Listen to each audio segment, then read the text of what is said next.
pessoal, eu estou aqui de volta com mais um vídeo e desta vez eu irei falar do anime Darling in the Franxx.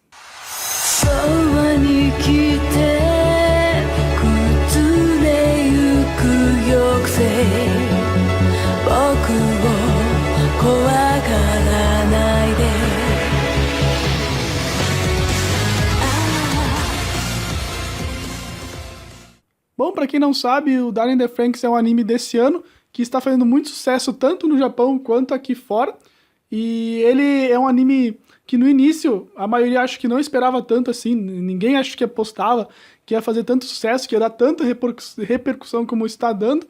E então por causa disso eu também não botava muita fé nesse anime, tanto é que no início eu nem assisti, eu não tava acompanhando durante os primeiros episódios, mas depois de ver muita gente comentando, depois de ver algumas cenas lá no Facebook, eu peguei, resolvi assistir e adorei.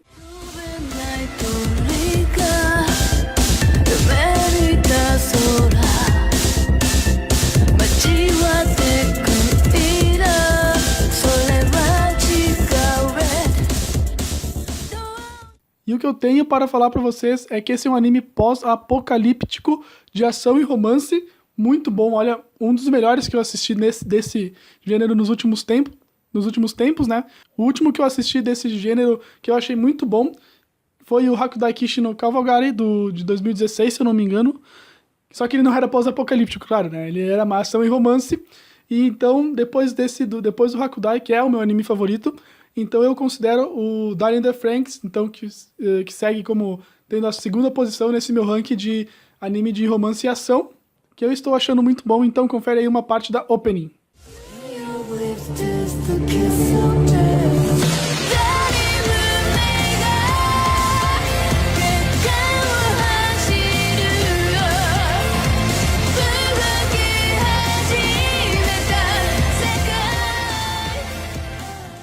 A história então se passa, como eu falei antes, no mundo pós-apocalíptico, onde boa parte da humanidade foi destruída e o que restou dela então agora vive nessas colônias, eu não sei o termo certo para falar, mas são essas colônias então que são tipo umas redomas assim, umas redomas de ferro ou vidro, não sei agora que material que estão tipo no meio do nada. Tem essa redoma e ao redor tem um monte de deserto, parece bem com, pra quem assistiu o Shormy, como é que era?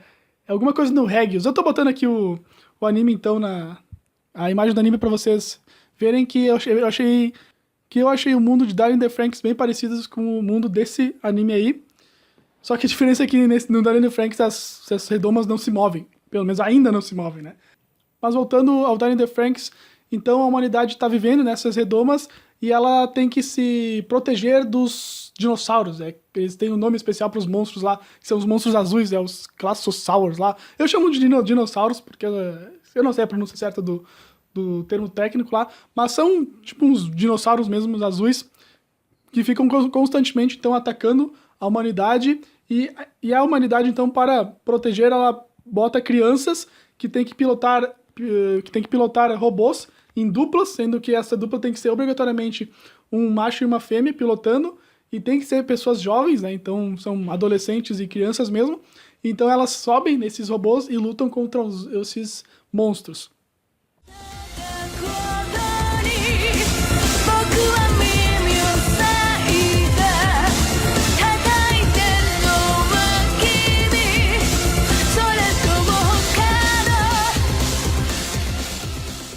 Eu sei que a maioria das pessoas não gosta de anime mecha, eu sou um deles, eu também odeio anime mecha, tanto é que eu eu só assisti um anime mecha na minha vida inteira, que foi Cross Engine, esse é o segundo, e acredite em mim quando eu falo que o mecha nesse anime não importa, que você não vai nem ligar pra ele, por causa que a história é tão boa, a interação dos personagens é tão legal de ver, que os mechas ficam tipo em segundo plano, você nem vai dar bola tanto assim, e às vezes às vezes ainda as cenas de ações com os robôs são legais também.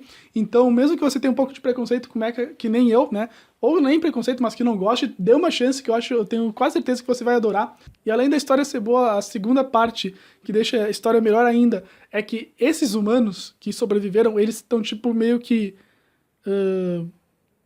como é que eu posso falar? Eles estão criando essas crianças desde o zero, né? Não artificialmente, né? Claro que não, mas tipo, eles fazem elas acreditarem no que é falso. Elas meio que estão sendo enganadas pelos humanos. Por exemplo, elas não sabem que boa parte da humanidade acabou. Elas não sabem também contra quem exatamente elas estão lutando, que são esses bichos. Ninguém, na verdade, ainda não foi revelado o que realmente são esses bichos, né? Mas eles estão enganando elas, tanto é que eles acham que essas crianças que lutam, eles acham que eles foram criados a partir do pai deles lá, que é um velho, né? Então, eles são completamente enganados, eles não sabem nada sobre, por exemplo, o sistema de reprodução humana, né? Eles não sabem nada sobre essas coisas. Eles meio que têm sofrido uma lavagem cerebral desde o início, né? E esses humanos, eles manipulam, assim, né, essas crianças para lutarem por eles, né? Então isso é bem estranho, mas deixa a história muito boa, bem mais dark. E o ponto principal é os nossos personagens que a gente acompanha então o dia a dia e as lutas de um pelotão dessas crianças, né? Não vou lembrar o número deles, eu acho que é o pelotão 13, não tenho certeza.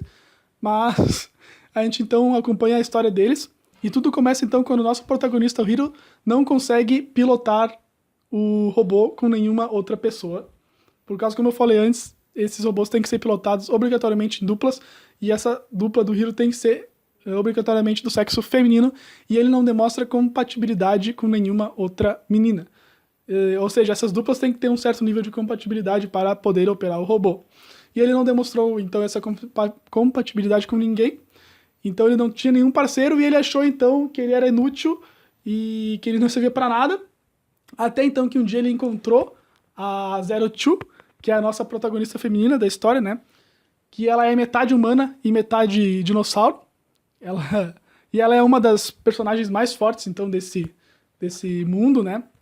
Só que pelo fato de ela ser, então, metade dinossauro, todas as pessoas que já pilotaram com ela morreram.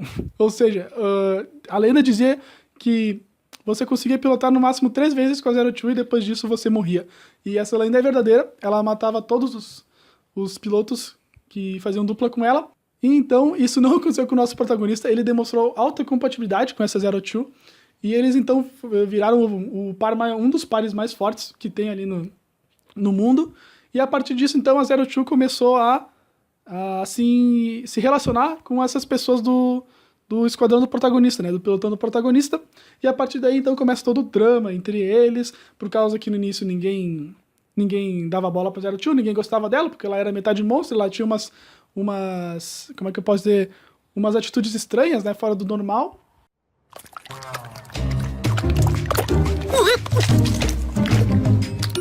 なんであいつまだいんのよ。変わった人だね。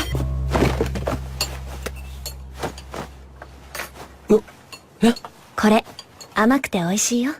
一緒に食べよう。 Mas então, com o passar da história, os personagens vão sendo desenvolvidos e a Zero Two também, até que chega o ponto onde é revelado para nós o passado, tanto da Zero Two quanto do Hiro. E a gente descobre então que o Hiro e a Zero Two já tinham se encontrado no passado, só que esse encontro que eles tiveram foi apagado da memória deles pelos humanos, né, que eles não queriam que eles tivessem contato. Então eu vou rodar aqui uma parte da cena para vocês do passado deles. ここを出たらね。僕も君とずっと一緒にいたいもん。そしたら僕は君のだ。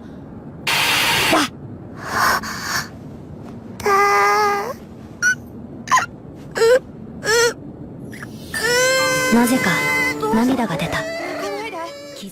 Então essa foi a cena, foi um dos melhores episódios do Darren e Franxx, foi esse que mostrou o passado deles, por causa que foi uma história muito bonita, foi um episódio extremamente fofinho, por assim dizer, né?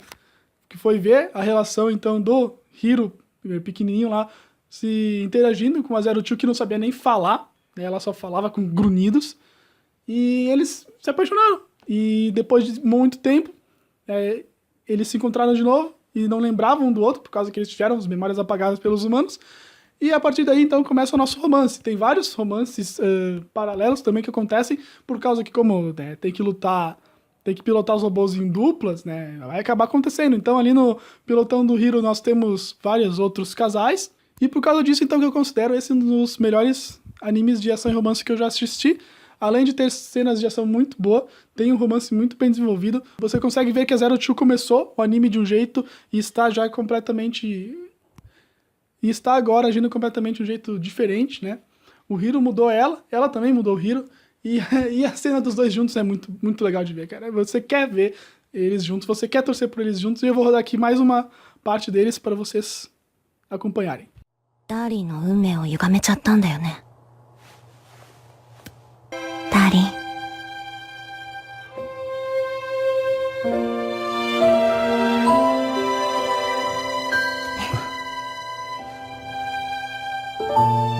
俺は嬉しいんだ。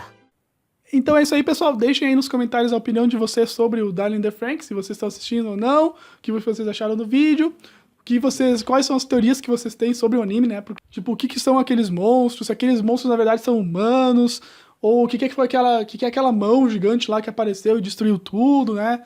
Quais que são as teorias de vocês, por causa que nesse anime dá pra fazer um monte de teorias, né? Por causa desse estilo pós-apocalíptico aí, cheio de monstro, né? Então deixa aí nos comentários. Obrigado por quem assistiu e valeu!